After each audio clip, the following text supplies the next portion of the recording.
Un titre choc pour faire sortir les lecteurs de leur gonds et susciter une réelle prise de conscience. C'est la démarche de la journaliste Agnès Crédy en mettant sur le marché son ouvrage sur le cancer du sein. En Côte d'Ivoire, chaque année, près de 20 000 nouveaux cas de cancer du sein sont détectés. 80% des cas sont diagnostiqués tardivement avec un taux de mortalité de 54%. Tu me fous les boules, titre de l'ouvrage de la journaliste, veut sauver des vies en décomplexant les femmes atteintes de cette maladie. Même si les hommes peuvent développer le cancer du sein, ce sont les femmes qui en sont les victimes prépondérantes. Le livre veut redonner espoir aux femmes qui pensent que le cancer du sein est une condamnation à une mort certaine. Avoir une boule dans les seins, c'est peut-être avoir un furoncle ou c'est peut-être avoir juste un simple kyste. Et on prend le temps d'attendre que le cancer pourrisse notre corps avant de réaliser que nous avons un cancer.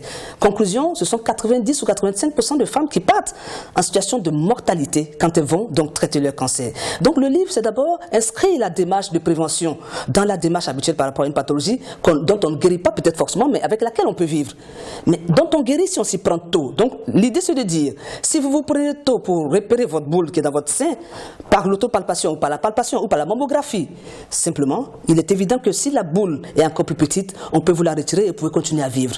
Écrit dans un style alerte, l'ouvrage de la journaliste Agnès Crédy emprunte très peu à la fiction romanesque. C'est plutôt un témoignage que le cancer du sein peut être vaincu si la sensibilisation et le dépistage sont utilisés comme moyen de lutte. Dans son livre, Agnès Crédy parle en connaissance de cause puisqu'elle est une survivante du cancer du sein. C'est une maladie, c'est vrai, c'est mortel, c'est vrai, ça fait peur, c'est vrai.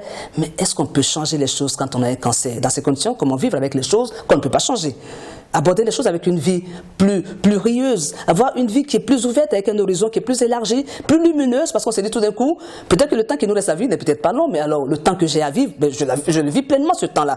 Et du coup, j'ai toujours en tête cette réflexion de cette chanteuse américaine Joan Baez qui nous dit, vous n'aurez pas le loisir de choisir comment et quand vous allez mourir, mais vous pouvez décider de comment vous voulez vivre.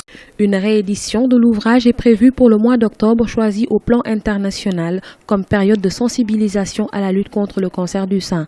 L'ouvrage sera enrichi de nouveaux chapitres pour mettre la lumière sur un tueur silencieux. Aujourd'hui, la médecine dispose des moyens pour vaincre le cancer du sein s'il est découvert à temps.